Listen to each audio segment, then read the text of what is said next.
नदीम रजा का सलाम। बात है मशरक़ वस्ता की और ये खलीज में जो सूरत हाल पैदा हो रही है उसी सिलसिले की आज ये तीसरी किस्त है, जिसमें जो ईरान पे जो एक साइंसदान की डेथ हुई है, उनकी जो टारगेट किलिंग की है, तो उसके बाद जो खत्ते में सूरत हाल है वो मजीद कशीदा होती जा रही है। अच्छा, ये जो साइंटिस्ट की जो एक आला पाए के साइंटिस्ट जिनको बाबाए बम भी करार दिया जा रहा था, उनका इस तरह से सड़क के ऊपर मारा जाना, ये भी कई सवालिया निशान है ईरान की खुद अपनी सिक्योरिटी के ऊपर। जो इंटरनल सिक्योरिटी है उनके ऊपर, जो उनके इंटेलिजेंस इदारे हैं वो क्या कर रहे थे कि दिन दिहाड़े आपके इतने बड़े साइंटिस्ट को मार दिया गया है कि आपकी बैकबोन जो जो सुप्रीम लीडर के साथ भी बैठा करते थे, जो आला सतह के इजलास होते थे उनमें शरीक हुआ करते थे, और ये वो शख्सियत है जो मीडिया पे भी नहीं आती थी, उसके बावजूद यानी कि सरे राह उनका कत्ल हो जाना इस बेदर्दी के साथ कि बम हमला, फिर वो फायरिंग की गई गाड़ी के ऊपर। तो ये जो इस पे सवालिया निशान बहुत सारे हैं ईरान की अपनी एजेंसियों के ऊपर भी, उन्होंने क्या किया है। अच्छा, फिर जिस तरह से जो डोनाल्ड ट्रंप की टर्म पूरी हो रही है, तो जनवरी में उन्होंने जाना है, ये चंद हफ्ते जो रह गए हैं उसमें इतना शदीद दबाव ईरान के ऊपर डाला जा रहा है, मजीद सैंक्शंस भी की भी बात की जा रही है, क्योंकि आगे जो डेमोक्रेट्स आ रहे हैं फिर वो पॉलिसी तब्दील ना हो जाए उससे पहले इसराइल और अमेरिका की पूरी कोशिश है कि ईरान को जाल में फंसाया जाए और ईरान से इस तरह की कार्रवाइयां कराई जाएं कि खित्ता पूरा दोबारा से जंग में ढल जाए, क्योंकि ट्रंप खुद भी व्हाइट हाउस छोड़ना नहीं चाहते हैं। और यही इसराइल की भी कोशिश है। इसी वजह से जो पिछले दिनों जो अचानक जो डिप्लोमेसी हुई है, हिडन डिप्लोमेसी जो हुई है, जिसका गैर एलानिया तौर पे विजिट्स हुए हैं, और जो तारीख में पहली बार अमरीकी वजीर खारजा ने जिस तरह से ईरान में वो अपने इसराइल में 3 दिन गुजारे हैं, गोलान हाइट्स इधर आधर जो विजिट किए, फिर पड़ोसी मुल्क में जिस तरह से वहां पर आए हैं, और उसमें सिर्फ ज्यादा सयाहत नहीं थी, उसमें ये भी थे। तो ये दो चार मोटे मोटे से पॉइंट हैं ईरान की सिक्योरिटी इदारों की सवाल निशान, वो क्या करेगा। अच्छा, फिर इस सूरत हाल में ईरान क्या करेगा, क्योंकि ये 2020 ईरान के लिए इंतहाई तबाहकुन साबित हुआ है। अभी तक ये नवंबर का आखिर चल रहा है, क्योंकि जनवरी जो इब्तदा हुई थी साल की, आपको याद होगा, जो ईरान के सुप्रीम लीडर आयतुल्लाह खामनेई के बाद सबसे बाअसर शख्सियत जनरल कासिम सुलेमानी, जिनको ये कहा जाता था, उनके बारे में ये मशहूर था कि बैक वक्त वो कभी सीरिया में देखे गए सुबह में, कभी शाम बगदाद में भी देखे गए, उसके बाद तेहरान में भी देखे जाते थे। इस तरह की शख्सियत थी जिनके मोतरफ तमाम ममालिक की फौजें भी थी। उनका भी किस तरह से बगदाद में कत्ल हो जाना, उनके साथ 8 और दिगर आला शख्सियात का कत्ल होना, वो सवाल निशान था।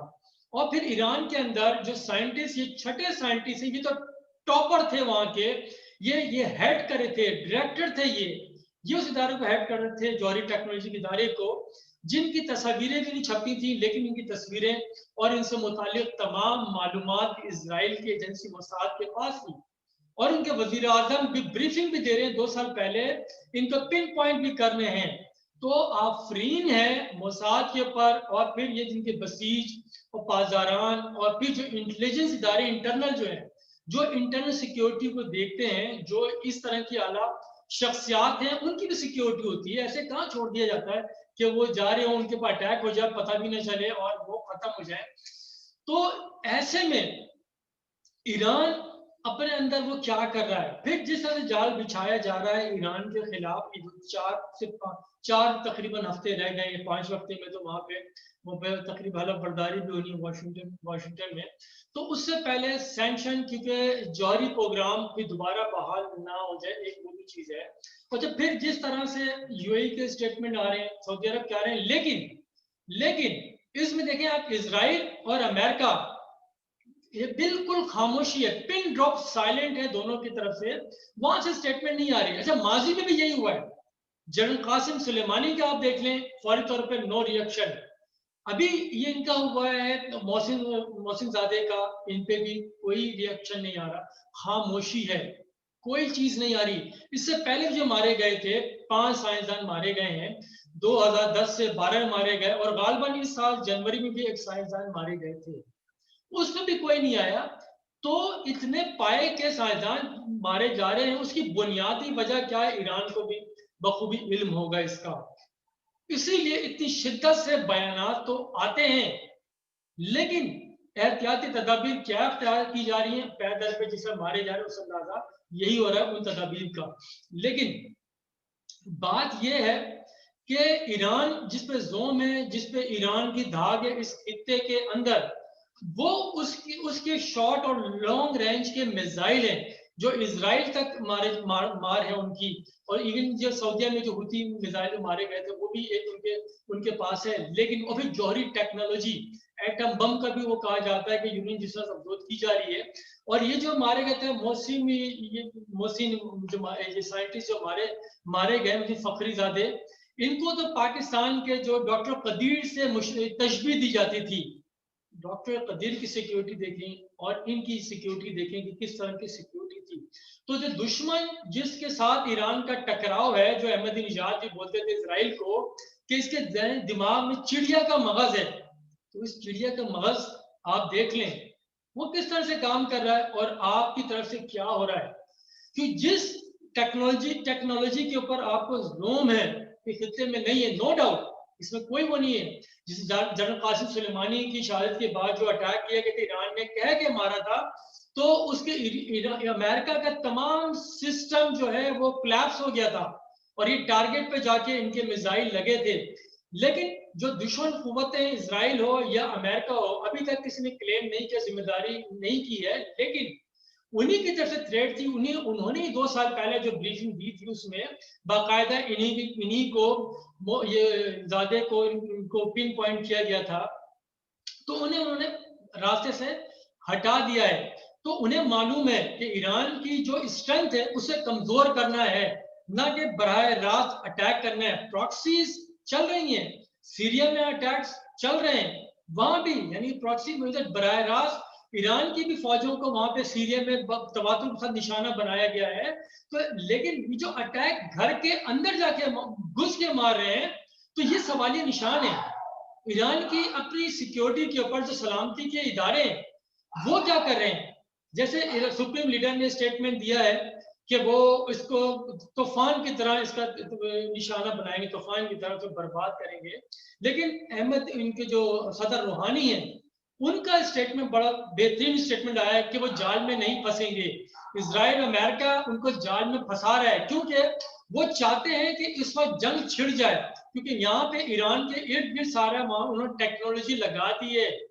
ये सारे वहां पे खलीज गल्फ में वहां भी उनके शिप आ चुके हैं सारे।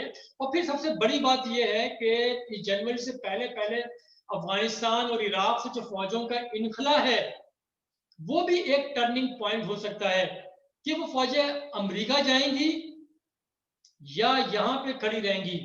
क्योंकि इसराइल ने सारी तैयारी कर ली, अमेरिका ने सारी तैयारी कर ली, वो यूएई की बंदरगाहें सारी उधर से सारे अलर्ट है। तो ये जो सूरत हाल है आइंदा चंद रोज क्या किसी भी वक्त कुछ भी हो सकता है, क्योंकि ईरान की जो प्रॉक्सीज फैली हुई इर्द गिर्द में, सऊदी अरब, यूएई, इस तरफ भी वो बहरीन भी वहां से वो है, सीरिया है, यमन है। यमन तो सऊदी अरब के साथ बॉर्डर बिल्कुल ही मुंसलिक है, वहां पे अक्सर कार्रवाई भी हो जाती है। वो आराम को कोई नहीं भूला होगा जिस तरह से वहां पे अटैक्स हो चुके 2-3, जिसने बड़ी तबाही मचाई थी, दुनिया हिल के रह गई थी। तो ये सारी सूरत हाल है। 2-4 सवालात ये जरूर मैं फिर आखिर में छोड़ जाऊंगा कि ईरान स्टेटमेंट बड़े बड़े माजी में भी आते रहे हैं, लेकिन इन्हें अपने अंदर की सिक्योरिटी भी देखनी होगी। आखिर वो सिक्योरिटी इदारे क्या कर रहे हैं।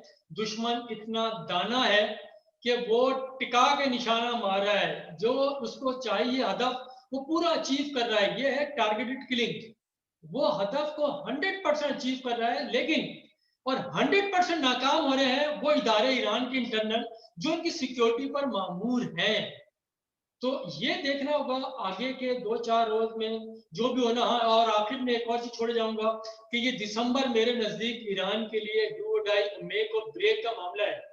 इस महीने में अगर ईरान अपने आप को बचा लिया या बेहतरीन यानी कि दानिशमंदी के साथ, उन्होंने हिकमत के साथ, मनसूबाबंदी के साथ अगर इस जंग का मुकाबला किया, ये जो जाल फैलाया गया ईरान के इर्द गिर्द डाला गया जाल, उसका ये घेरा तंग किया गया है, अगर इस महीने में ईरान ने अपना कोई अच्छा तासुर छोड़ दिया तो इनका सर्वाइवल है। अदरवाइज इस एक महीने में बहुत कुछ हो सकता है, क्योंकि उसका आगाज अभी वो जनरल कासिम सुलेमानी की बरसी की तैयारियां कर रहे थे। ईरान में तैयारियां हो रही थी, उनके बड़े पैमाने तैयारियां हो रही थी, पंफलेट बन रहे थे, बहुत ज्यादा मीटिंगें चल रही थी। ऐसी सूरत हाल में इनका मारे जाना एक पाए के साइंसदान का एक बहुत बड़ा सवालिया निशान है। तो मेरे नजदीक ये दिसंबर का महीना, मई को ब्रेक है, और फिर आपको अगली किस्त में फिर मजीद अपडेट के साथ हाजिर होंगे। बहुत शुक्रिया। खुदा हाफिज।